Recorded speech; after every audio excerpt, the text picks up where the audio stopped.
This podcast is sponsored by Go Play Sports, the brand new mobile app changing the game for grassroots. Whether it's Sunday League or five-a-side, Go Play Sports makes it easy to track attendance, manage teams and cut out the manual admin. No more endless group chats, no more chasing payments, just turn up and play. Go Play Sports. Download now from your app store.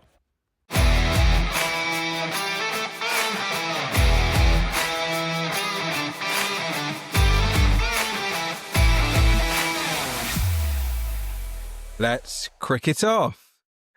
I'm Steve, and I'm joined by Ash, AJ, and George. We welcome George to the podcast for the first time.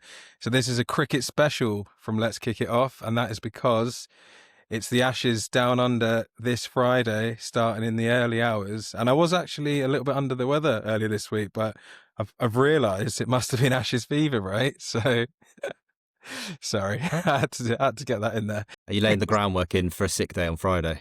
Yeah, exactly. George, I'm going to come to you first because you are the person that's actually going to be flying out to Australia. I did hear earlier today that there's 40,000 Brits travelling out. So you and your posse are making up part of that 40,000. So I know you're heading out for the Melbourne test, but you must be absolutely buzzing with this series starting. Yeah, I cannot wait. Like it's kind of been a bucket list thing for me to do for years and years. And I think we were actually both in Australia 2 years ago at the same time, kind of doing similar things. I went and did a tour of the MCG, saw the scale of it and thought, I have to be here in 2 years' time for the Down Under Boxing Day test for the Ashes.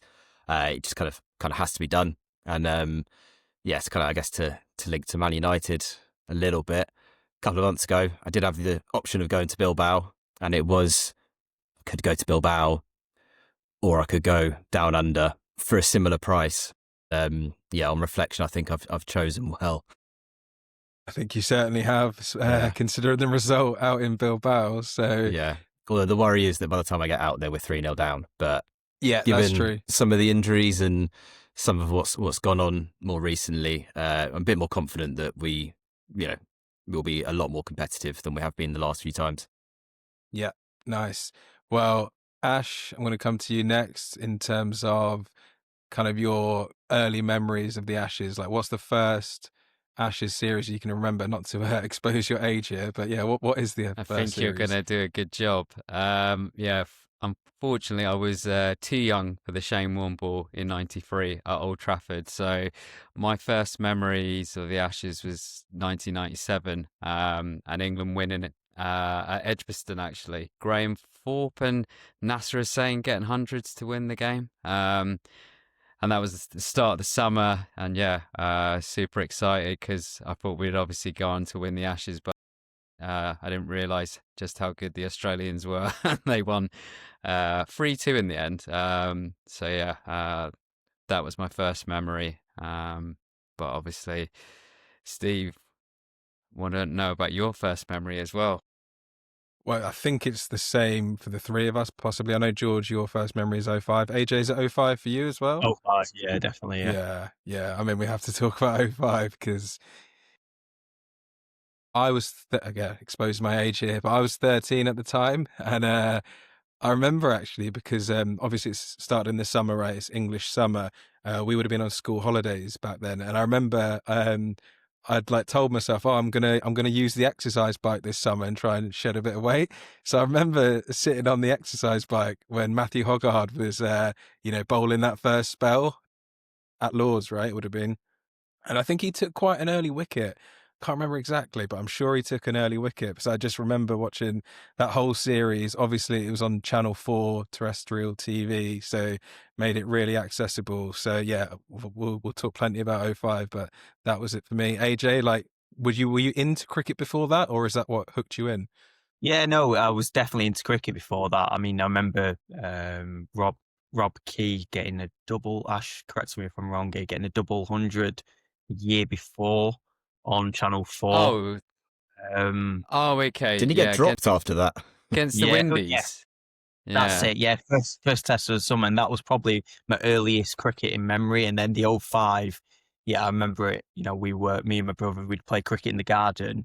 with the volume turned up basically to full blast so we can hear it as we were playing. It weren't far away from where we were. And then my mum coming in, putting it down, and then us going back in to put it back up. And we'd sort of go in and watch it for half an hour, play for 20 minutes, and try and pretend to be Shane Warne. So yeah, no, it was 05. I remember it vividly. I remember a lot of it. Yeah. What about for you, George? Was that what hooked you into cricket, or were you into it before that? No, I was into it a bit before. I played it quite a bit at school from the age of about 7. So I think my first cricket memory, I think, was maybe 03 when South Africa were touring and Graham Smith was just stacking centuries. I went. I really, yeah. I think that was my kind of first, my first kind of exposure to proper Test cricket and being aware of it. But then, in terms of first Ashes, it's 05. And kind of opposite to you, Steve, where you wanted to have an active summer, I actually broke my foot in the last week of term. So I spent 6 weeks on the sofa with my foot up, timed to perfection for the 05 Ashes, and being able to watch every ball on Channel 4 with those Nando's adverts and the N-Power sponsorship and the 4s and 6s cards. And I just remember second ball, Steve Harmison pings Langer on the elbow. And that was when we were like, okay, this is serious. We're in for a good series because these are meant to be, the big, bad, scary, world-beating Aussies. And then we bowl them out for 190. And we thought, we're in with a chance here. And then obviously didn't end so well. By the end of the series. That's good memory or good research, George, I have to say. Maybe that. I did have to check how early the Langer ball was. I couldn't remember which came first, that or Ponting. But it wasn't much later than Langer getting hit that Ricky Ponting got hit in the grill, and he's still got that little scar. One, right? Yeah, got the blood. Yeah, and then obviously that was KP's debut as well. Yeah, I think he'd just opposed Graham Thorpe, and it was that was the big decision that had to be made that series. And I was thinking, would there be parallels this year? Would Ollie Pope get dropped for Bethel? Would this be would there be any parallels with that? But then I think Pope has definitely kept his place for now. Yeah, that's when KP in the first test, did he have the yellow streak? Was it at Lord's? Yellow streak in his hair? Yeah, the blonde. Yeah. It was the look though in 2005. It was like Jimmy Anderson the old had it. streak and the hair down here kind of thing. Hoggard had the old mullet. Yeah. So those are the good old days. Yeah, unfortunately, I can't grow one of those haircuts anymore. So I've got it was the Arctic Monkeys era. That was it. Yeah. I'm sure you boys would have been listening to a little bit of that on CD or mini disc. I think do you remember those? Around wire in those days. Yeah. Yeah, but McGrath up the hill that's when he just caused devastation in that test and absolutely battered us. But obviously the Edgbaston test is the one, right? Obviously the day 4 was it when Shane Warne, God rest his soul, obviously great knock. It looked like England were going to win it easily, right? I think it was 2 wickets required and Warne was in. Yeah. Ash, I remember we were down the nets in Windsor or Slough, I'm going to say, and we were playing, so it would have been the Saturday afternoon session is when England took a lot of wickets, right? And I think we were at the nets playing cricket, so we didn't watch it. But basically, we knew that we were set up for a win. Obviously, Sunday morning we watched, but I remember actually we were down the nets playing while that was going on. And who was it that took someone slower ball? Harmison, wasn't it? Last ball of the day. Last ball. I want to say It's Michael Clark. That was it. Michael classic, Clark, big wicket as well. Yeah, and just set it up so that I think Australia needed 100 or so with 2 wickets left, and it looked like it was going to be a knockover job. And then Warne picked up runs, and obviously Brett Lee 90 as well. or something. He was at 90 quite close to. Yeah. I think he might never have got a century. Did he trod? Did he trod on his stumps? He kicked his stumps. Yeah. Yeah, he walked across and hit his stumps. You can't forget. I can't remember. Maybe. Steve, you're right. Maybe because we're at the nets. The over from Freddie at Edgbaston. Phenomenal. Oh, that's the way you see the replays of that now, and you think if we had DRS now, you would have had 4 wickets in that over. Yeah, it's ridiculous. Every how some of those ball was decisions an didn't appeal, go, wasn't it? Yeah. It's incredible. And then Brett Lee got a few runs, didn't he, as well? Yeah, he got a few handy runs. I think it was Yeah. Kasparovich who got out That in was the it. end. Was it even a wicket? Was it a at wicket? the time, I was not sure, but I think even the more you watch it now, you think if you had Snicko, you probably would see it. But I guess the kind of the trajectory of the ball, the way it went down, kind of he must have hit it or I think gloved the it big at the thing very was least. the hand was off the bat. That was the big one. So, yeah, theoretically, no. But we don't care because we suffered for 16 years, and I actually had a lot of that torment in the 90s with Warner McGrath. So yeah, the mid 90s, Australia dominated, and then 2003, Michael Vaughan actually took on Australia and scored like 600 runs down under.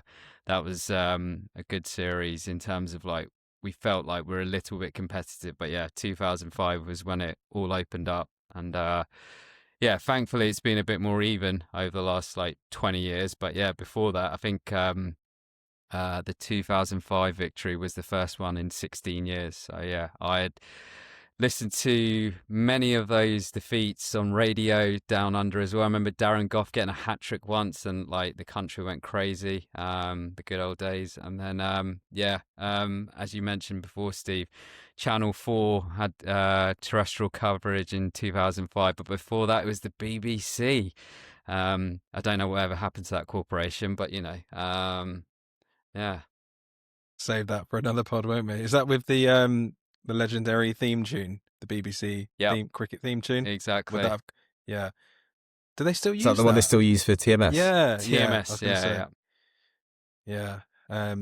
But yeah, obviously with going back to the 05 Ashes quickly, just obviously that moment, right? That's when it really caught fire across the nation because it made it 1-1. And then I think next test was at Old Trafford, right, AJ, in that series? Yeah. Yeah, talk to me about that Old Trafford test. Yeah, I mean, it was. Were you skiving school? No, I don't. Didn't have to.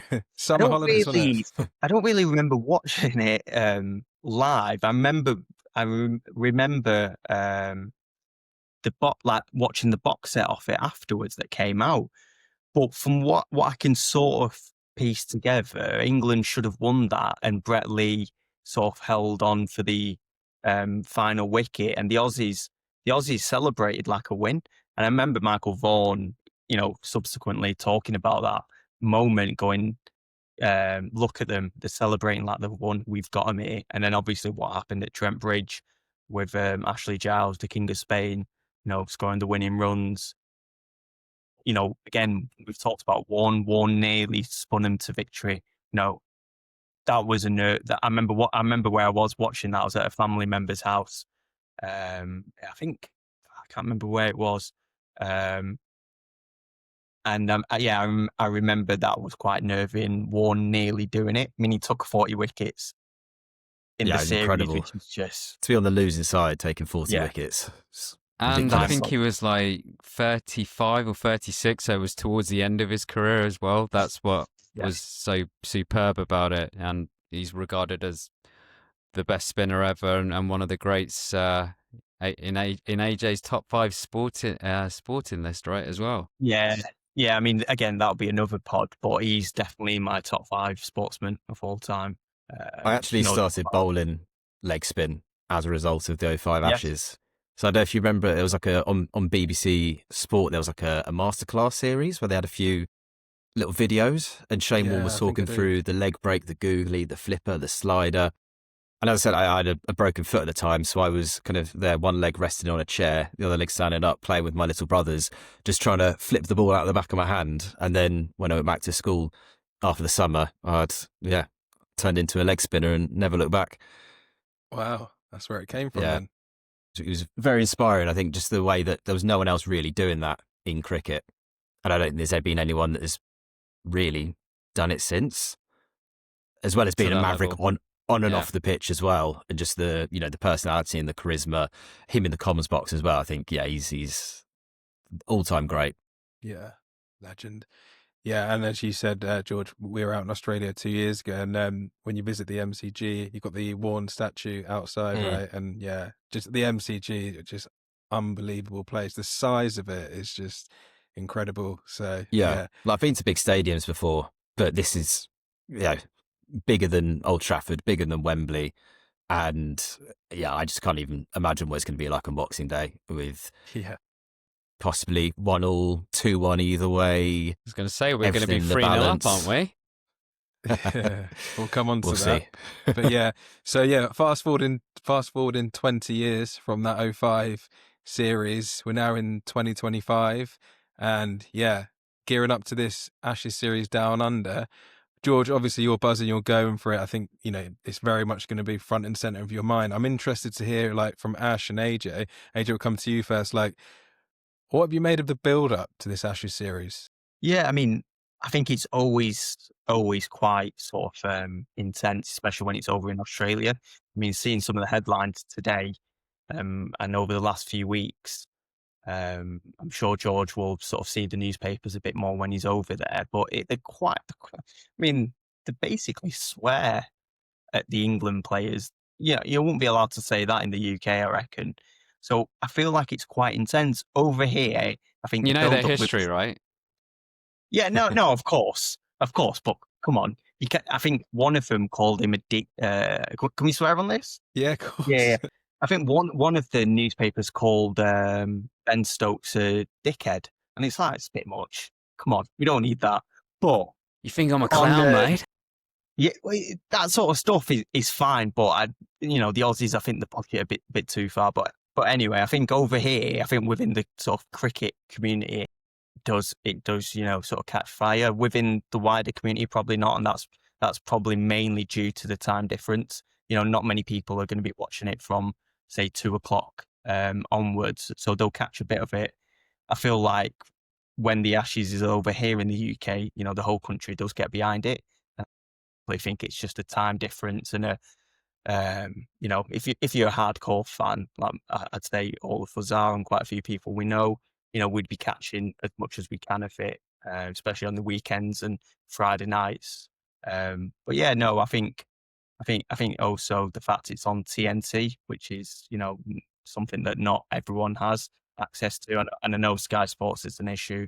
I'm sure we'll cover that. The lack of sort of terrestrial TV live coverage of Test match cricket. So obviously been an issue for 20 years now. But yeah, I mean, it's good the BBC have got a highlights package. But yeah, that's my sort of thoughts on the build up really over here in the UK. Ash, what do you reckon? Yeah, I think for the cricketing world, it's been massive and been talked intensely, probably for months. Even in the summer with that fantastic series against India, everyone still had half an eye on the Ashes, because really this is like the final frontier for the Bazball, Ben Stokes era. I think McCullum has come out and said like it's like the series of their lives, so that's how much importance he's put on it. But I think for, say, like the general sporting environment, yeah, I think it's gone a little bit under the radar. Funnily enough, I did see Sky Sports Sunday Supplement cover it a little bit on Sunday. So yeah, I think across like, the general population in this country, they won't have a clue what we're talking about.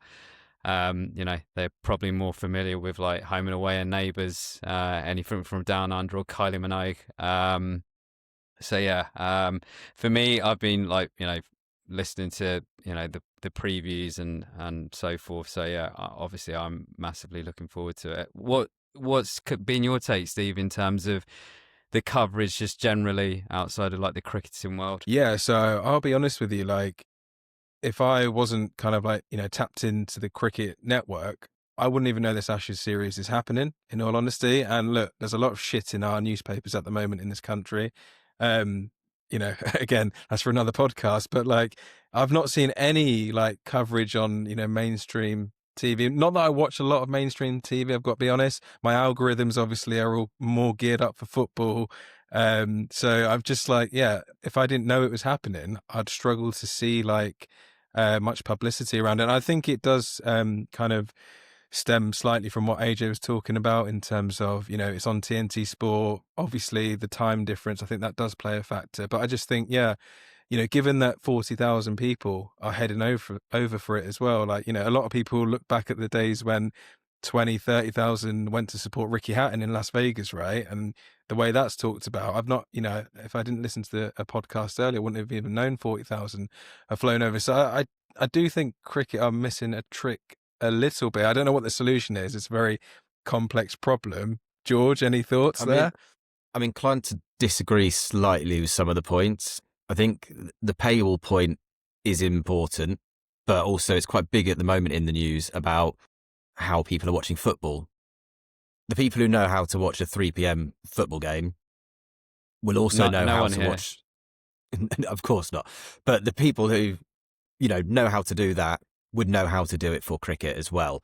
However, I think the time zone probably is the more pertinent issue here, is that you're not going to get many casual floating voters getting up at 2:30 on Friday morning to watch the first ball of the Ashes on a work day if they're not really diehard cricket fans.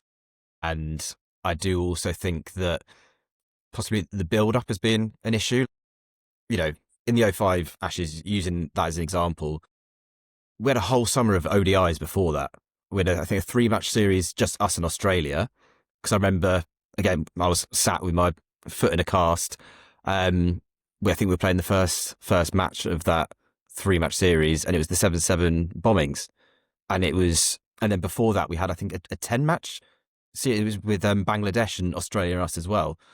And didn't Peterson have a big performance in one of those one-day games? Yeah, that's when he really cemented his spot.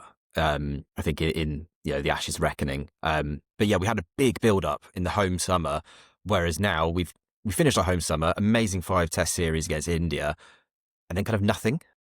And then we've had a couple of white ball games against New Zealand.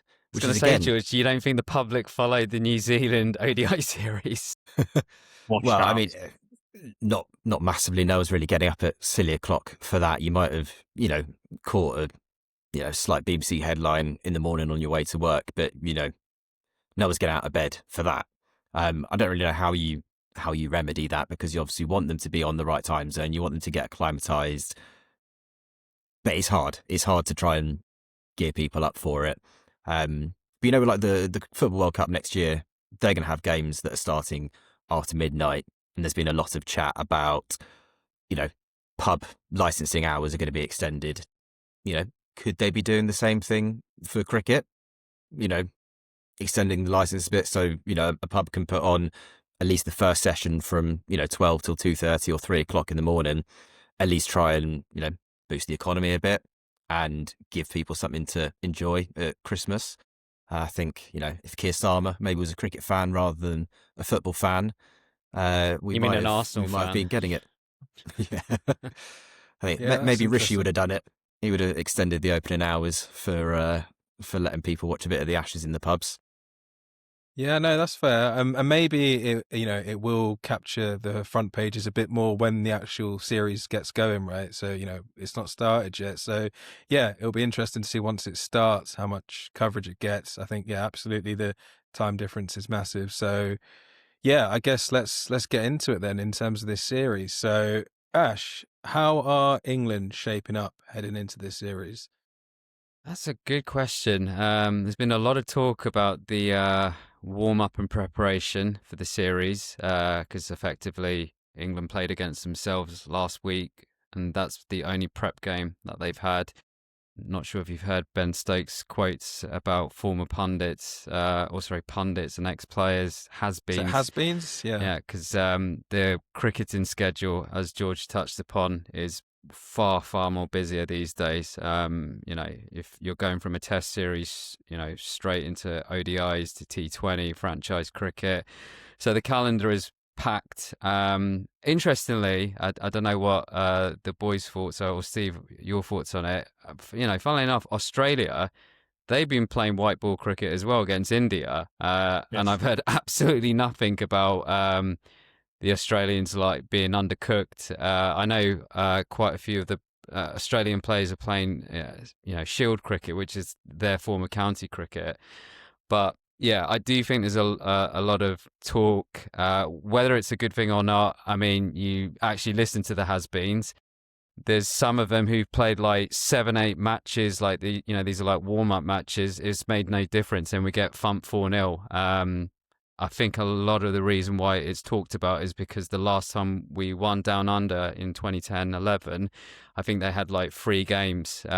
The likes of Cook, Trott, Peterson, all probably got runs under their belt. But that's probably just more coincidental. If you look at the way, this team plays cricket, I'm reticent to use Bazball as a term because I know Brendan McCullum and Ben Stokes hates it. I think it was actually Nasser Hussain who coined the phrase, I think it was COVID year, or maybe 21. But let's just use it because it just kind of like summarizes the philosophy of which, this team likes to play cricket. I don't think they need 4 or 5 games because the philosophy is about clear of thought to play the cricket they want to. So that's, whether batting freely, not leaving a ball like Ben Duckett tends to, or, bowling bounces, that's what this team does. They play with utter conviction. So in terms of the summer, we had a great series against India, and that was 2-2.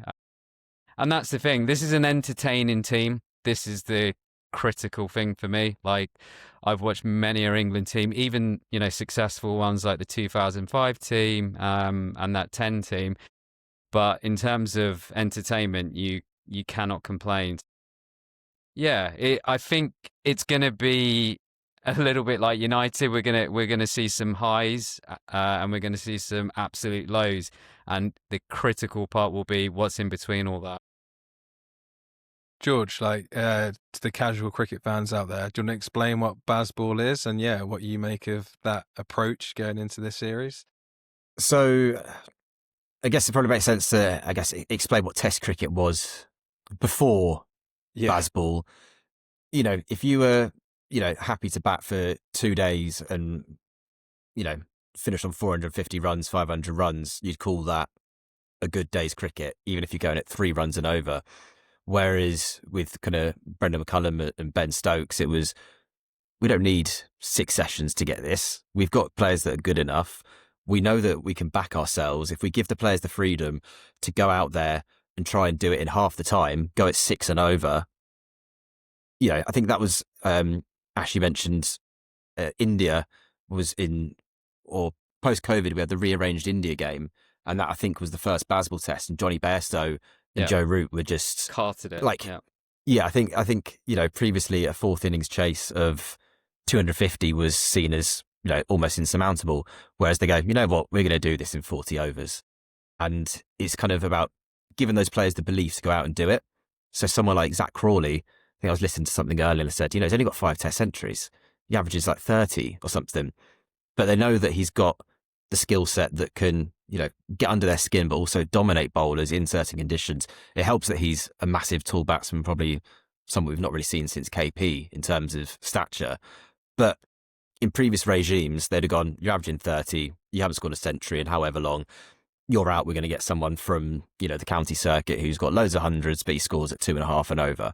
Whereas with Bazball, it's about, instilling that confidence and knowing that if you go out and try and go with the game plan, your place is safe. You don't have to worry about playing for your average or playing for your place. And I think, AJ, you mentioned Rob Key earlier with his double century. I'm pretty sure he got dropped not long after that because he was just playing for himself. He wasn't playing for the team.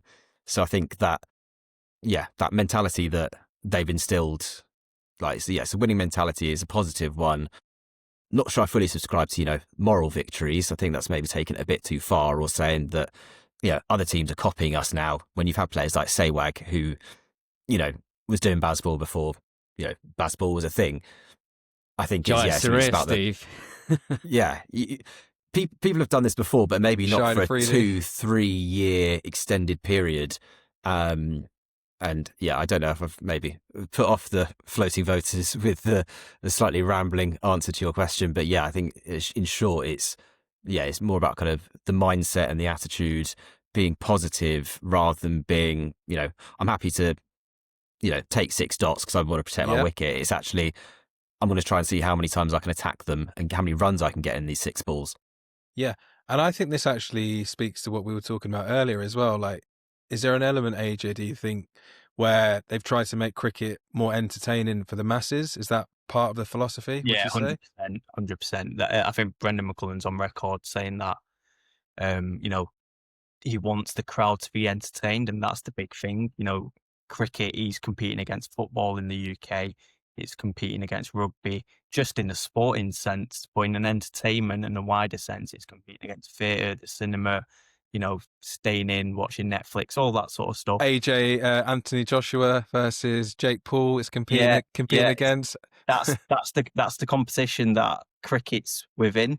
So just touching on that, and I know the financial aspect of cricket. I know like funding for cricket is it's not as big as other sports. Like just touching on that fight there, Anthony Joshua versus Jake Paul, right? That's going to generate like $100 million+ for one night of boxing.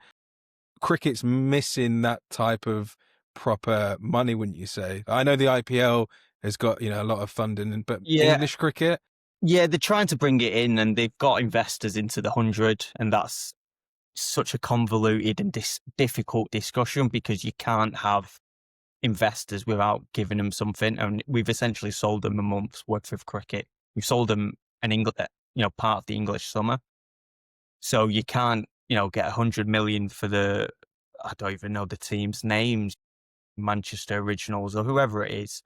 You can't get that without giving them something in return. And unfortunately, it's going to be 3.5, 4 weeks worth of the English summer that these investors are going to have. So you're going to have,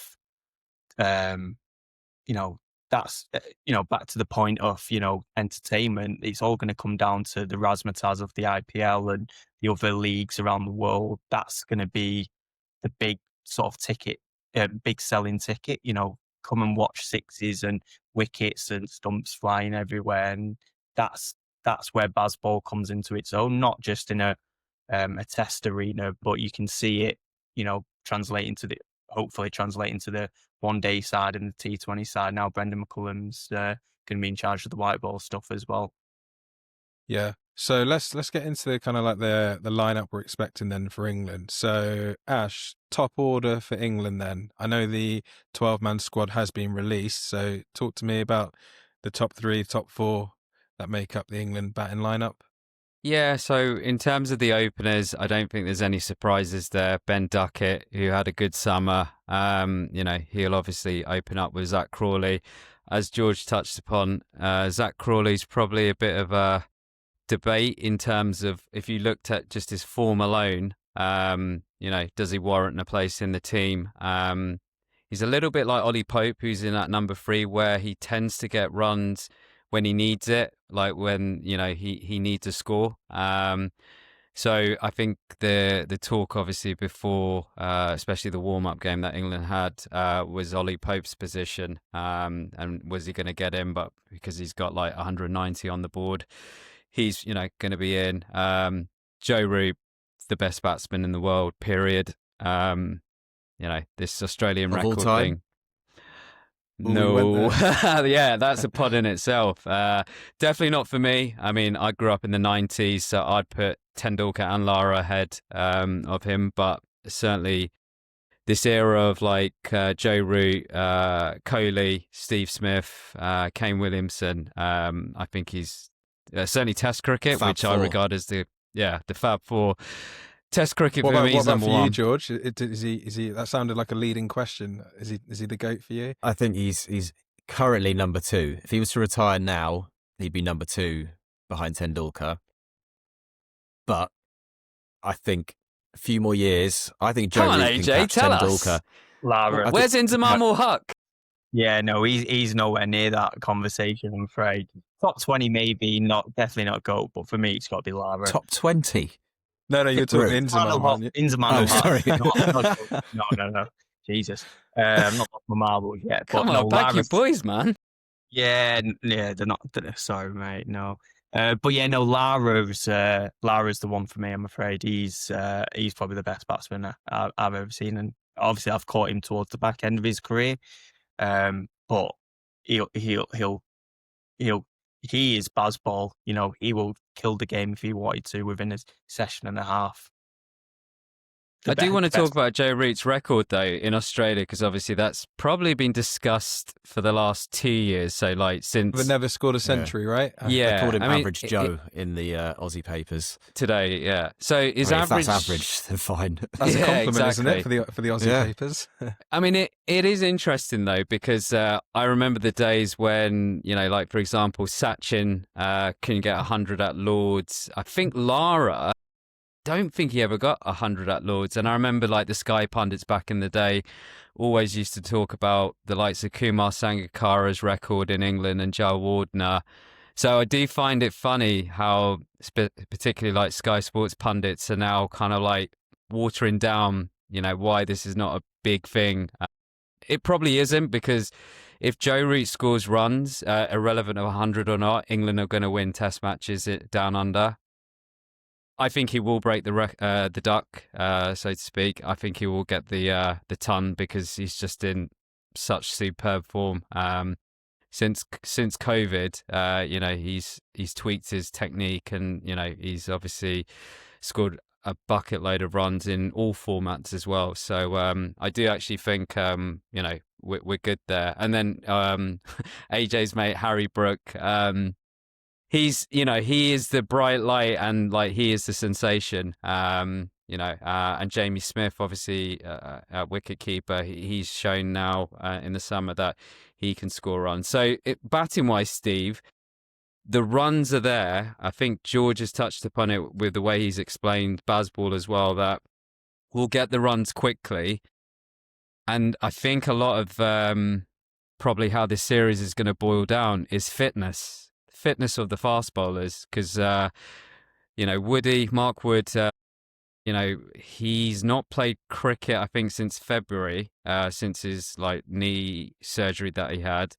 Jofra Archer, you know, has only played like I think 15 test matches since winning the World Cup in 2019. So that is kind of like the area we're going to have to see how England do, because like without the express pace, then we're, you know, relying on the likes of Gus Atkinson. I know AJ's a big fan of his.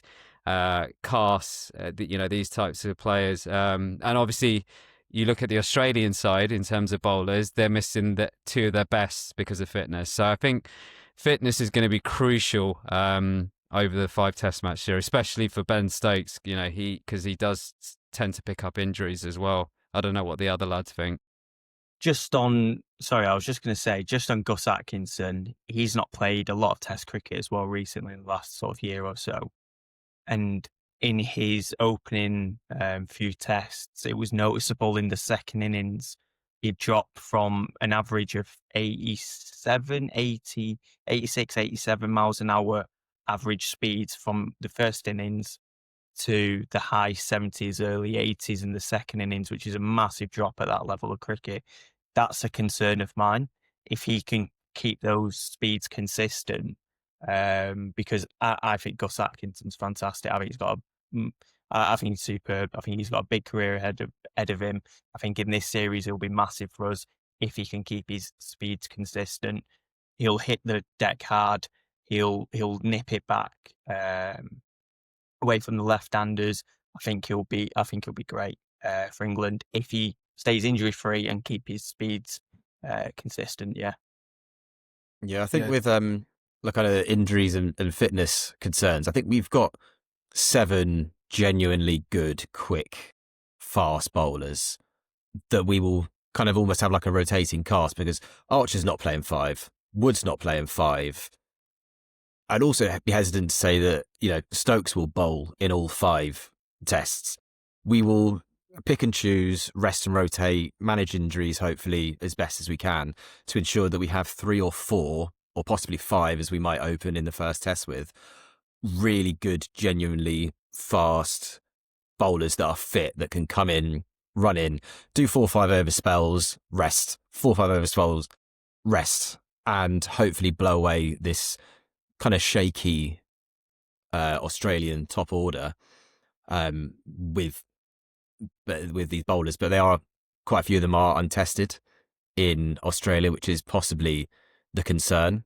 but then at the same time, some of their batsmen are untested at top level. So Some of their bowlers as well. yeah, Yeah. I mean, a lot of them have not played much test level cricket, and definitely not a lot of Ashes cricket. Just No on the mention of bowls. spin, lads. Yeah, I don't think Bashir plays the first one. Yeah, agreed. I think Yeah. with the third, fourth, and fifth test, I think they're in the space of about 2.5 weeks. There's like 3 or 4 days in between those tests. That is when we'll probably, and also the Melbourne and Sydney are kind of more conducive for spin than the earlier grounds are. That's where we'll see maybe 3 fast bowlers and Ben Stokes plus a spinner. So yeah, I think he'll come into his own at some point, but I don't think, definitely not the first test. Yeah, I'm just looking at some of the stats in terms of experience. You touched on it there. Like, yeah, Mark Wood's got 37 tests. He's the most experienced bowler. The rest of them less than That's 15, surprising. 15, less than 20 Yeah. tests. So yeah, a lot of inexperience Atkinson, there. I think, did he break a record for like most tests in his most wickets in his debut year? Yeah. And then he had a quiet second year because of injury. But yeah, I think he'll play 3 or 4 and hopefully can, rattle off quite a few wickets. But I also think what's good about our bowling attack is, apart from Bashir, they can all bat. Like Atkinson's got a test century, I'm pretty sure. Yeah. Carr showed that he can bat a bit against India. Jofra has finally started to show that kind of, he was touted as an all-rounder when he first joined the test setup. Never really delivered initially, but in the last kind of couple of months, he's started to show that he actually can bat a bit. So we can bat really deep to 10 or 11, and I think that will be important, especially if our top order, our middle order are going with this Bazball approach. They're going to try and score quickly, take it to the Australian quick bowlers if they're fit. But the fact that we can bat deep is good. I think I heard earlier on TMS podcast that Mitchell Starc let slip that he's going to be batting 8 in this first test, which is a long tail. If you think he's a number 9, number 10, if he's batting at 8 and you've got other people behind him, and bearing in mind that Australian top order is a bit shaky, and they don't have Hazelwood and Cummins to potentially bail them out, it could be very interesting if we can rack up a big score to against their depleted bowling attack, and then their batsmen have nothing really in response, and we've got 4 or 5 fast bowlers that are fit and rotating, raring to go. There's reason to be optimistic. The bowling attack does, like, on paper, like, concern me a little bit because I know you're saying there the Australian batting lineup isn't too strong, but still, the old adage in cricket, you need to take 20 wickets to win a test match, right? And the Ashes down under for an England player is as hard as it gets, right? The media coverage over there, crowds will be intent. So looking on paper, that lack of experience, like thinking back to 2010 11, we have to touch on it, right? Winning 3-1 down under, I think is, the best England performance we've seen. Very, very strong England bowling attack. And I know the Australian batting lineup was stronger. AJ, would you not say? No, I think I'll jump in there just because I wanted to make the exact same point earlier. Broad went injured early in that series, and there was a rotating cast of Finn, who was maybe early 20s at the time, Bresnan, who was relatively untested in away conditions, and Chris Tremlett. So it's sort of similar. Quick side point: have you seen Chris Tremlett these days? Oh, yeah, Is he like he a looks machine? He looks like the mountain from Game of Thrones. He is absolutely enormous. Yeah, Nice. yeah. He before that series, they went out to Germany for a training camp, and Chris Tremlett broke one of Jimmy Anderson's ribs in a boxing, like a boxing sparring fight. I don't know who put 6'7", maybe Chris Tremlett and Jimmy Anderson together, but I suppose not many people. Sounds like the Anthony Joshua Jake Paul match. Jimmy's a tall lad though, so he would have not had that many options. He's not 6'7". No, but he's 6 foot plus. Yeah, I'd have given him KP, not because of the height similarity, But was that the bowling lineup that played the majority of that 2010-2011 series? Yeah, there was Swan. It would have been Swan, Anderson, Broad. I Yeah. think injured in the second test. I'm going to Right. say, and then Tremlett, Finn, and Bresnan were rotated, and I think Okay. Finn got dropped for the third test at the MCG. I think, Yeah. and then I think Bresnan came in. But I mean, it gives me sort of similar vibes to what we've got at the minute. There'll be a bit of a rotating cast with the England bowlers, and I think all of them. They can come in and do a job. We've not really touched on Josh Tung, and I think he's really good. I think he had a He looked good very good summer. at some of the Indian matches. Yeah, Very good. yeah. I think we've got a really good attack, and I think as George says, if Stokes stays fit, that's massive. I thought he bowled brilliantly in the India series. I know Steve was a big fan of Ben Stokes bowling. When we He saw bowled him too much, though. He definitely bowled too Steve much. wanted to bowl him to I the think- ground till his hamstrings and knees gave up on him at Old Trafford. I think he was doing like 10, 11 over spells, and then he couldn't bowl in the last one. And Wokes did his, dislocated his shoulder, so we were kind of 2 bowlers down, which is unfortunate. So I hope with this new approach, potentially having 5 fast bowlers, including Ben Stokes, it means that he can do 4 overs and then just go rest. Because the last thing we want is to lose him as an all-rounder, because Australia don't have that. They don't have someone that can take 5 wickets and score a century. I was just looking at the stats from that Rackham and Cotton 10-11 Wool, as they say. series. Yeah.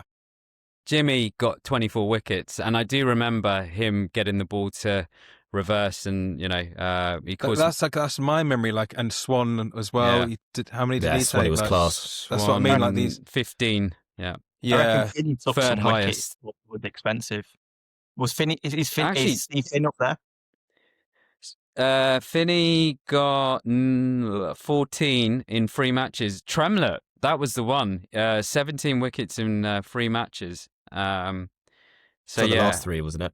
yeah, I definitely remember him playing in Melbourne and Sydney. But yeah, as AJ touched upon, the wickets were spread across, I guess that little army of bowlers of But Tremlett, Finn, Bresnan. It feels like you've got both there. You've got the experience, class mixed in with the youth. Do we have that kind of experience and class to go with the freshness? Would you say, George? I would prefer to have a more experienced spinner. If we could have prime Graham Swan in this team, it'd be a joke, because he can hold down an end. Bashir, I don't think, can hold down an end.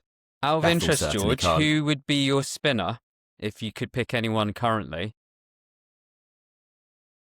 From what I've seen from Bethel, I'm not convinced. I think Will Jacks possibly, but it's tough, because they've got to do, in this modern day, you have to do more than just be a spin bowler. You have to be able to, Bethel, he could open in another, couple of years' time. He could very well be doing that kind of role. So yeah, it's tough. Could Joe Root do a job? What about Paul Jack? He's just doing podcasts now. Not a shout, just because I think he can hold an end up. They made a decision a few years ago. I think it was away series in India when we had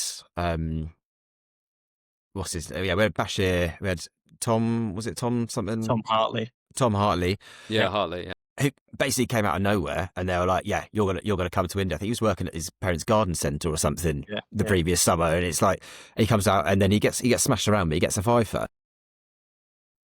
Haven't really heard much from him since. We haven't really. I think they've put their hat on Bashir, so I think it probably is going to be Bashir, because if they were to go with anyone else, it would kind of make the last 2 years seem a little bit pointless. So I think they're going to have to stick to their guns. And I think, as I mentioned earlier, if the first test isn't for him, later on in the series, I think will have a role to play, especially when you've got the quicker turnaround time between the 3rd, 4th and 5th test. You'll need someone that can try and hold down an end. You'll need someone that can give the quicks a break, especially if, say, Stokes can't bowl, or we only have 3 frontline fast bowlers plus Bashir. Then, yeah, hopefully he can have a job to do. Yeah, just picking back up on the point about Ben Stokes. Obviously, this guy is just a match winner. He's got the X factor. I think he's the type of player that can pull in that casual market. You see the stuff he's done in all formats of the game, really. Just to clarify, I think AJ was saying that, making the point about the test this summer at Old Trafford when England played India. They were 2-0 up going into that match. Ash rocked up to Manchester, says, I've got a spare ticket for Old Trafford. Do you want to come? I'm like, yeah, okay. Head down. England, they were poised quite nicely, and they couldn't make that breakthrough, right, to get into the winning position. And purely from a selfish perspective, I wanted Ben Stokes to risk his life, put his body on the line and take the crucial wicket. So it's purely a selfish perspective. Wasn't thinking about the Ashes. So yeah, AJ, talk to me, Australia. Talk to me about their batting order. Yeah, I think Australia are in trouble with their batting and their bowling, unfortunately. It's not much hope then, is there? Unfortunately. What are you talking about, AJ? Yeah, sorry, I was trying to appeal to the Australian Decent wicket keeper, or yeah, Carey's listen. Carey's really good, but I think you've got trouble at the top. I know Quadra's got a double century earlier this year. That sort of skewed his stats, but apart from that, he's not done much for sort of 18 months, really. Smith, That was in Sri Lanka as well, so it's interesting totally different stat wickets. Yeah, earlier about Khawaja. Had after the first test, he'll have had 6 different partners in 16 tests. Yeah, I mean, since David Sorry, Warner is that retired, batting partners or I don't know. I don't know what goes on off the field. Yeah, in terms of opening partners, since Warner retired, they've struggled to find that balance at the top. Whereas we have a settled opening partnership. I think they've broken records for how quickly or how many times we've got to 100 for nothing, and we will need a couple of those. Definitely down under. Exactly, and I think they've got. I know Marnus Labuschagne's come into form, so possibly he'll drop in at 3, and Cam Green will drop down just to strengthen that sort of lower order. As you mentioned, George, with a long tail with Cummins and Hazelwood, or especially Cummins being out. Yeah, it sounds like they won't play Webster either, so he's their all-rounder, and he might not be playing. Yeah, I quite like Bo Webster. He's probably not a match winner, but I think it's right for him to go if Marnus is going to come in at 3. And then you sort of look at it and go, Labuschagne in form at 3, Smith in decent enough form at 4, and Travis Head at 5. Doesn't sound too bad, but that opening partnership is a worry, and the long tail's a bit of a worry. And then with the bowling, Stark's going to have to carry the attack. Lyon doesn't get as many wickets as he does in Australia as he does abroad, but he'll have to go through quite a few overs. And Scott Boland's got a great record. Well, got a really good record in Australia. Yeah, 6 Apparently, Lyon's got a good record in Perth. Was he? Okay, he's the highest wicket taker there in the last couple of years or something. I mean, for the casuals, more wickets than the fast bowlers. Yeah, just to let the listeners know, like the venue. So traditionally, the Wacker. It's been the Wacker, but yeah, now it's a new stadium, which is actually an AFL stadium. So I think they played 5 Test matches there. So yeah, it's different from that perspective. But yeah, I just heard like that record of his on that particular stadium has been good. But yeah, I can't say I've been watching obviously all these Test matches that Australia have been involved in. Guys, what's your thoughts on Cameron Green? Because I hear so much about him, especially from the Australian side. Like, the talent is obviously there, but it's a bit like United. It's like we need to see more evidence and results. Just wanted to get your thoughts, because I hear so much about it, and I'm just a bit like, yeah, you're okay, but are you as good as everyone, particularly on the Aussie side, say he is? Yeah, I think it's a. Sorry, I was just going to say, George. Yeah. I think it's a push. I mean, this is just my opinion, but I think it's a push to call him an all-rounder. I don't think he's a great bowler. I don't think he's good enough to be considered an all-rounder with his bowling. I think his batting's good, but again, it's not sort of world class. You're not putting him. He's not a number 3. I don't see that. He's a 6. To be honest, that's my opinion. But maybe we'll see him sort of rise to the occasion. I think he's relatively young, is he? Or am I getting that wrong? I Is he think he's over? their only player that's under 31 Ah, okay. in their squad. Oh, so he's a baby then compared to everyone else, I suppose. Yeah. But yeah, I think did he have stress fracture in his back or something?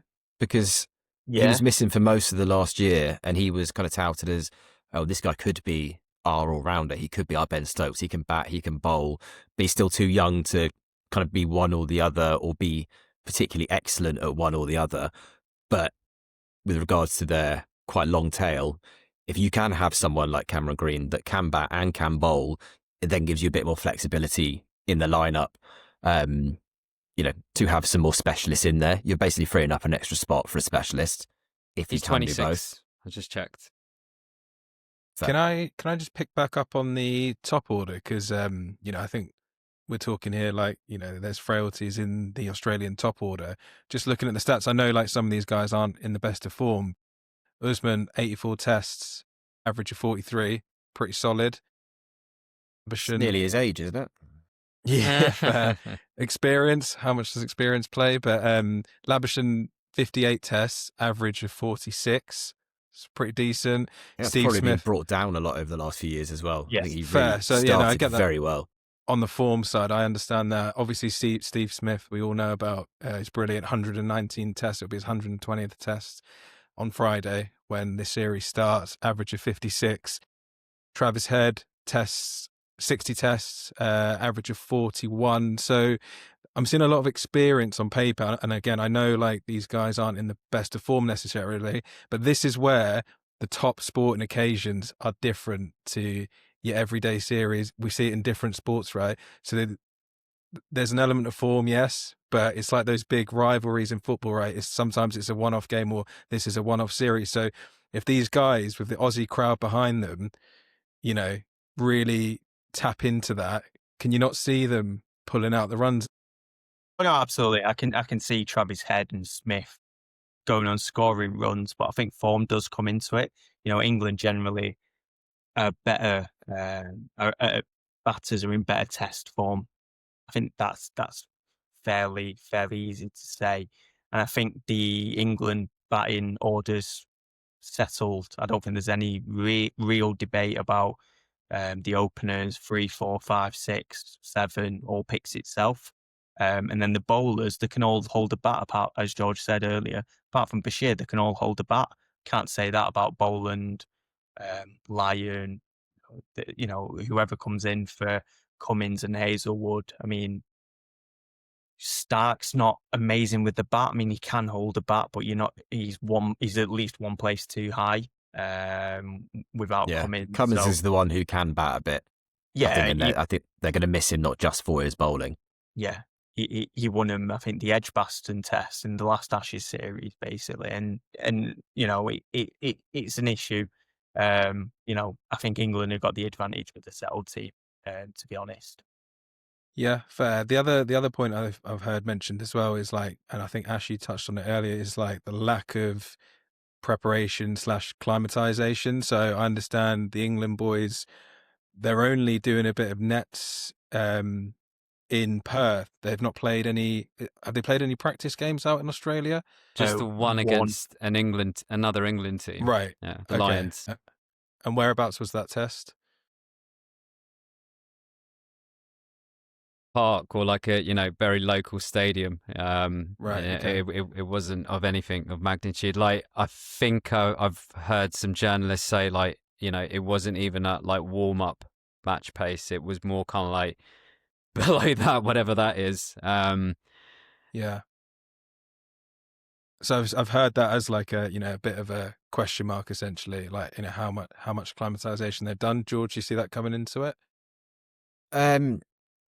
I think when you've got players that are injury concerns or fitness concerns, the last thing we would want is to injure them in a kind of high pace, high octane warm up game. And you think if you're Like me with Ben Stokes at Old Trafford, but that was a proper test Yeah. worth winning. It's not a warm-up game. Yeah, you still injured him, but we'll you carry don't on. want to risk anything. And if the players are in good condition, and you think that you can step up, I think players these days know what the ideal preparation is for themselves. And if the players or the coaching staff had any doubts about this being ideal preparation, they would have done it differently. I think they've chosen this, deliberately. It's going to be a quite intense test series, especially after the first two are out of the way. It's going to be, very intense. So I think trying to keep people as fresh as possible, knowing that they can do it when called upon, I think is not terrible preparation. So we'll have to wait and see. It's proof's in the pudding. We'll see at the end of the series. It'll be like, oh, they should have played more warm-up games. Yeah. Or But I think that's actually, it was like, hindsight. they were fresh enough, and we've got them exactly how we wanted them in terms of condition and in preparation and whatnot. I think that's where the Wasn't- philosophy is key, though. If it was like a team that was still coached by like Andy Flower, 100% there'll be warm-up games. Duncan Fletcher, there's going to be warm-up games. I do think it depends probably a little bit like on the team ethos and the coach. Obviously with Baz McCullum, to be fair, he coaches how he played his cricket, particularly the back end of his career. When he was a batsman, he used to open for New Zealand, particularly in ODIs, and that's how he would play, just like how the England play team now. So I do think the philosophy has a big part in it, and there's been some great documentaries about Ben Stokes in terms of his leadership qualities and what he wants to give the players in terms of like that environment, that clarity of thought to be able to do what they want. Because it's not always about just trying to whack the ball, which is made out a lot. Even in the India series in the summer, some of the boys, they dug in for some of their runs. So it's just more about clarity of thought. So I think George talked about it. Like in the past, you've had England players, they can score hundreds and still be dumped. The point of this team is that if you score runs, as long as you try to get the runs in the way you want to get them, that's absolutely fine. So if you need to take a few more balls, that's no problem. But to be fair to McCullum and Stokes, AJ said it. Even though some of these batsmen sometimes don't get the runs they probably need, it's a settled seven. Like apart from Ollie Pope, they all know what they're going to be doing. We know ball one, Zach Crawley's going to absolutely try and cream it through the covers. I still can't believe Stuart Broad is said that exactly was what you his- want. Yeah. His favourite Ashes moment. He kind of meant that. Just on preparation, just quickly, I know George and Ash sort of mentioned sort of previous regimes. For the 10-11 Ashes that we won 3-1 over there, there was, I think, 3 warm-up games, like quite competitive state games. The sort of reserve junior-ish side. So, 3 quite competitive games for the guys to play before the series. They did the exact same preparation for the Mitchell Johnson series a year later. So it's not always in the preparation. And I can't imagine the Botham team of 86 was taking warm-up games massively serious. So I know Botham's been on the news and interviews recently talking about preparation, but I just can't imagine Ian Botham, his mob taking the warm-up games too seriously. So you can look at it any way. It's just the way you cut it, really. And I think what Ash says about the ethos of the team really comes from that, really. Steve, I Yeah. think there's a big point as well when you think about preparation, right? And let's say we do lose 3-1, and I can already see it, the likes of Atherton and Hussain talking about the warm-up games. But there's one missing thing that's probably not spoken about enough, even with the series going back to like 10-11. The Australians have bloody good fast bowlers. So whether it's Mitchell Johnson, We're lucky that, Pat Cummins is out for the first test and Josh Hazelwood. But, going back to the likes of Warner McGrath, so there's a lot to do with the opposition is my point. Of course. It's not just the fact that, you got 5 warm-up games and everyone scores runs and therefore it should all like work out. The opposition's, as you said, it's Australia down under. It can't get any harder in Test cricket. Yeah, and I guess the other thing is the schedule, right? The schedule is more condensed these days with franchise cricket. There's less space in the calendar, so I guess that's the other point. So yeah, like George said, proof is in the pudding. If we lose this series, there wasn't enough prep. If we win, perfect plans. Yeah, there will be a lot of confirmation bias. As always. Happens. Yeah, exactly. Right, let's get into a few kind of like quick fires then. So, George, we'll come to you. What's the key jewel that you see for this first test match? What's going to dictate who wins the game? Hopefully no draw. Yeah, I think Root and Smith, whoever can put that statement of intent, get some big runs on the board, dominate the bowlers, make the opposition grind it out in the field, in the sun for 2 sessions, a whole day. I think that's where the first test will be won. It'll be big runs from one of the big boys. Yeah, fair. Ash, agree with that? Oh yeah, you can't disagree with that. But I'm going with Big Joff. I think if he can start well, if we have the ball first and he can knock a couple of wickets over, I think that will set the tone for the rest of the test match. AJ, anything different to that? Yeah, no, I agree with both those points. I was going to mix it up and go Wood, assuming he plays against left-handers, so particularly Head, Khawaja. I think he's got a really good record against left-handers, as does Archer, to be fair. But yeah, no, let's see who even plays, because I don't know if they'll risk Wood for the first test, just knowing how fragile he is.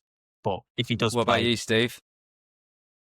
Yeah, I think the batsmen Steve Smith and Joe Root, they're big players, aren't they? Just they get runs on the board, but yeah, I do think it's the taking the wickets. Like we talked about back in the day, like a lot of batsmen batting out, more draws possibly, pre-Baz ball. So I do think the wickets, and yeah, I'm sure England will take wickets, but I'm just thinking back to my predictions in the Let's Kick It Off pre-season. We did an extended X-rated version, which included some Ashes predictions, and I picked Jofra Archer as top wicket taker. So I'm going to say, I think that's quite bold, but yeah, I'd say maybe Archer possibly against Smith. That could be a good battle. How many tests do you think Archer's going to play out of the 5? 3. Yeah. So no, that's fair. And he's still top wicket taker. Yeah, that's a fair point. I wasn't thinking about that deeply because the X-rated predictions had about 25 questions in it, so I think I probably rushed that one. So AJ, picture this scenario: you are the lovely Ginger Barnett, Ben Stokes. You win the toss. What are you doing? He always, I've got to get this right, he always bowls first, doesn't he? Is that right? Yeah, he always chases. Likes to chase. Yeah. So he always bowls first. But I was reading today, funnily enough, that I think historic the last 7 or 8 years since this new ground's been in operation, the team that bats first basically wins every time. So the toss is really, really important. So does he go against his instinct or his natural instinct to bowl first? I know there was a bit of debate in the India series how he always bowls first. I think for the second test, he ended up batting first, or it might have been the third test, I can't remember.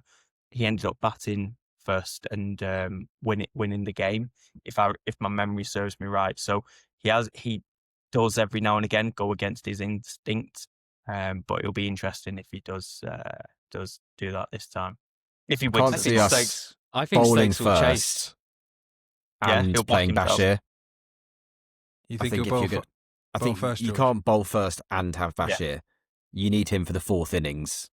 So I guess I don't know if there'll be any mind games involved, or I don't know how late you can submit your team sheet. I'm sure it's before the toss, but I think that would come into it. If he's got Bashir playing, he'll want to bowl second. I think if Bashir's not playing, then batting second. Yeah, fair enough.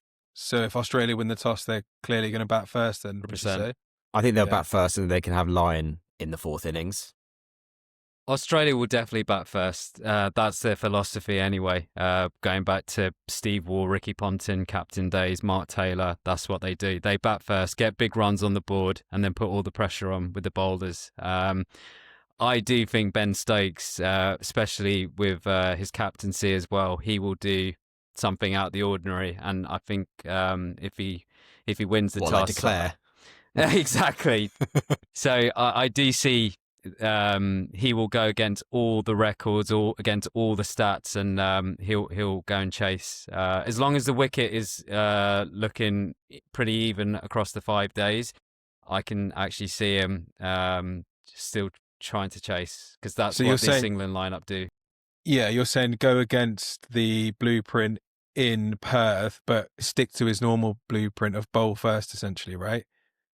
That's what it would be if he's chasing. So yeah, fair play. Yeah, I saw a stat earlier. England since the 1970. I think they've only won one test up until 2017. So I think it was like 10 defeats and 3 draws. I don't think they've got a great record in Perth, right? They got So- a pretty shocking record in Australia. I think it's 9 Yes. test wins since in 1980, I think, Yeah, and 3 of them so- came in one series. I don't think we've won down under since 10-11, have we? I think that might be right. I think it's been 2-5-0, 5-0, 4-0, 4-0. 5-0, Yeah, which is shocking. Yeah, so 3-1, 2010, 11, 2013, 14, obviously 5-0. Yeah, then 4-0, then 4-0. So the last 3 series out there, we've not won a test match. So yeah, the omens based on that aren't looking great, but obviously this is a completely different side. Okay, who's going to win this test match, Ash? I'm going to go England. You have to, especially with Pat Cummins and Josh Hazlewood out as well. And I think the batting lineup has got enough runs in it. My question mark would be bowling, but I think Jofra Archer will start. And yeah, I've got a lot of faith in Cast as well. And yeah, I think the boys can get the series off to a good start. They tend to actually start series well as well. Like I think they tend to win the opening test match. So yeah, I fancy England. AJ? Yeah, I've got to agree. Fancy England. As Ash said, you've got to take advantage of no Hazelwood and Cummins. Got to get off to a good start. I think that's quite important. Yeah, I've got to go England for the opening test. George? Yeah, I think for the reasons that we said, yeah, you couldn't really have asked for a better kind of backdrop to the first test with their captain out and a shaky lineup. We've got all our players fit, just about. We've got, a settled team. I think we have to go out and try and win it. I would rather we lose this test trying to win it than being conservative. And I think, you win this first test, we win the series. Yeah, fair play.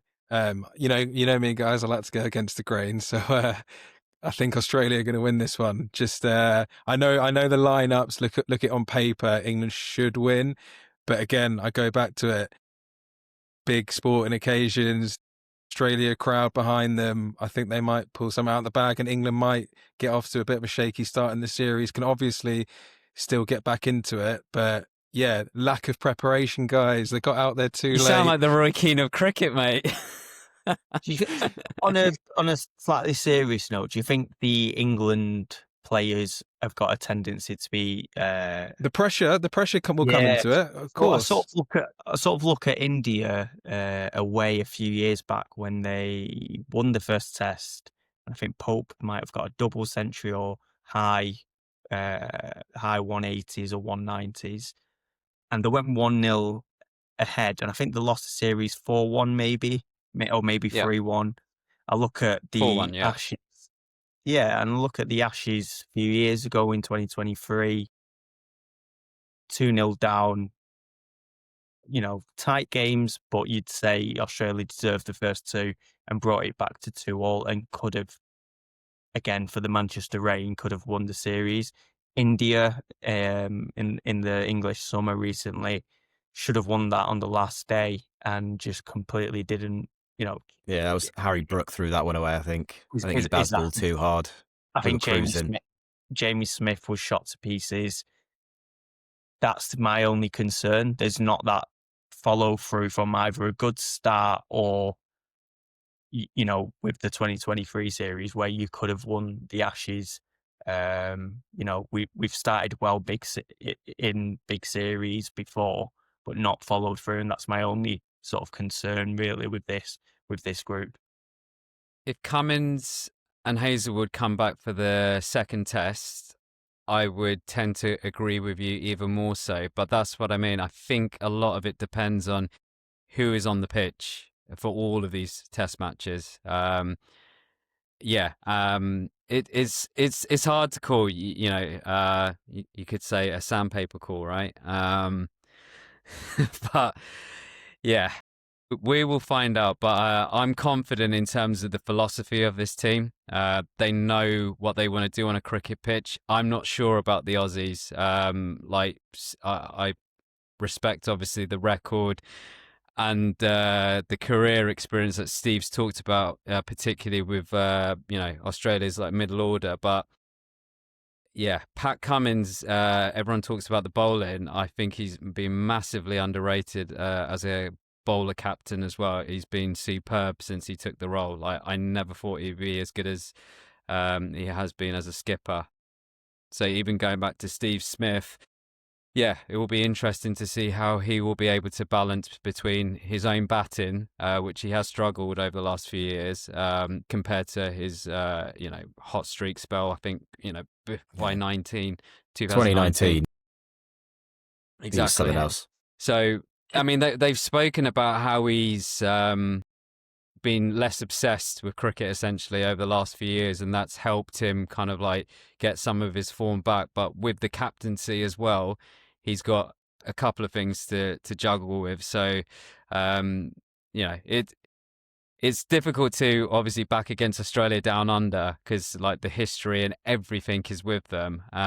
But if there was a series where England could do it, I think it's this England team with this management and this philosophy that would be able to get the series victory. Can I just say on the Interesting. point Go of Steve Smith being captain, does anyone else not think it's a travesty that he's, allowed to do that? He had the captaincy stripped for a terrible cheating scandal, and they've kind of just forgotten about it because he's so good. I think if you're banned from being captain, that probably should be for the rest of his career. I think it sets a bad example to people. I think it's, obviously he can let his batting do the talking, but his kind of rehabilitation, I won't be letting him forget that in the Steve, MCG and the SCG. What do you think? I just think we see it across multiple sports, right?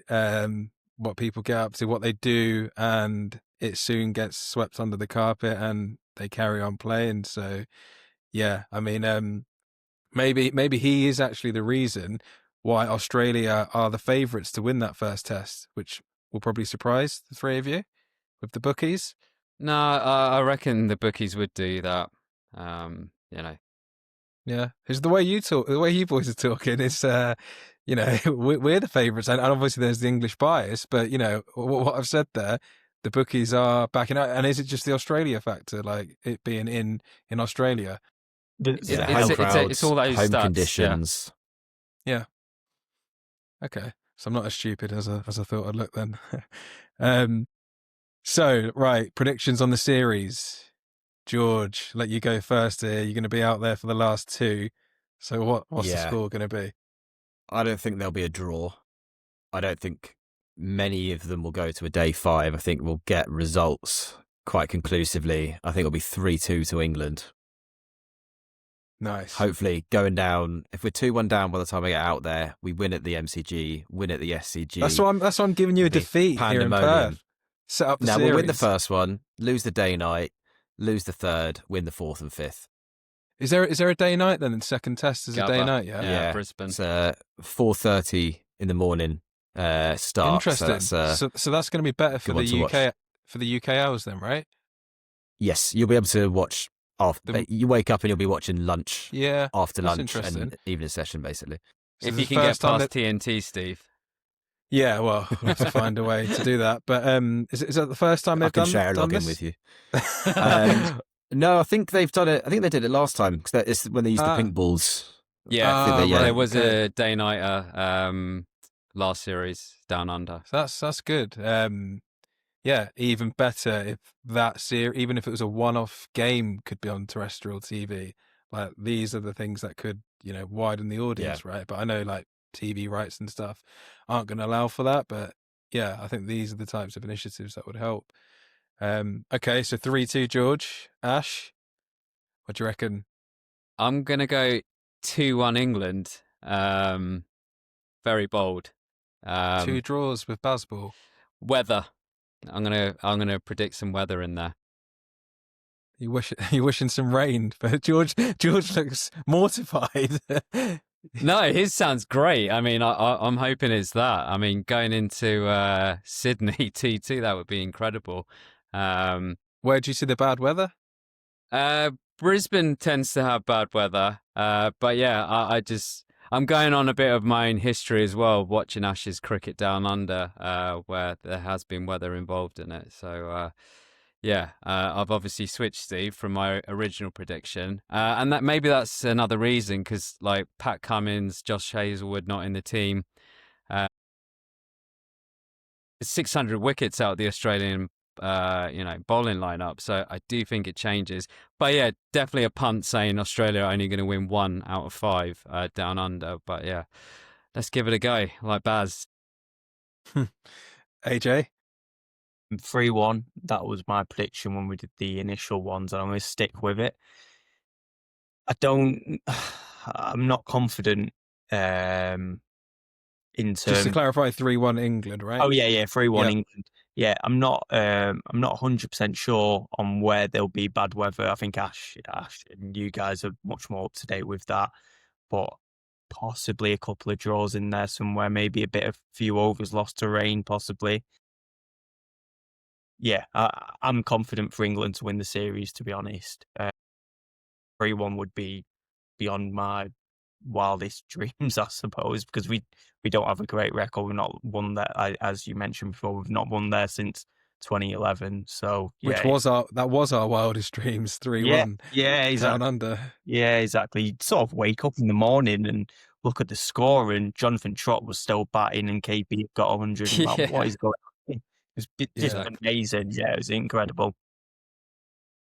Nice. I'll stick with my initial prediction, which was 2-2. So yeah, That's I'll a go good with one. Draw. So final question. You boys going to be up 2:30 a.m.? Is it 2:30 a.m. for the first ball? Yeah, I think I'll be setting an alarm. Early night. Setting an alarm. Setting Fair. an alarm. Think Ash, you're going to be up. We're night owls, aren't we? I was going to say, That's- I don't think it's going to be a case of an alarm because that would just be too painful. So yeah, I'll be staying up, see the toss, probably catch about half an hour, and then fall asleep. AJ? I'll You do the make same, it? but I'll set an alarm for the first half an hour for the toss in the first half an hour. I can't stay up. I'm the opposite. I'm not a night owl at all. I'm afraid. I'm starting to get a bit sleepy now, to be honest. Steve. Right. On that note, just very, very final point, George. You're going to be out there with the Barmy Army. Just tell us how buzzing you are to get out there now. Oh, I can't wait. As I said earlier, it's been a bucket list thing for me. And yeah, I just hope that the cricket can meet my expectations and my excitement for it as well. And I've already spoken to my brother about going to, I think it's Bunnings Warehouse, the place in Australia, to go and buy as much sandpaper as possible and try and stitch together a little sandpaper jacket to wear to the MCG on Boxing Day. And hopefully I'll make it through unscathed, unlike that ball against South Africa. We'll look out for you there. I think there is other members of the Let's Kick It Off community. Shout out to Jay, who lives down under. I think he's got tickets to all 5. I'm not sure if he's going to all 5. And yeah, Ash, you might make an appearance as well. The rumour mill is stating. Yeah, it's going to be like this ongoing thing. But if I am to go, it will be for MCG and SCG. So, George, you might have to save me one of those jackets. And yeah. I might have a spare ticket, but let me know when you know what your plans are. Yeah, nice. Well, let's kick it off down under. So, on that note, thanks for joining us on this episode, and we'll catch you on the next one.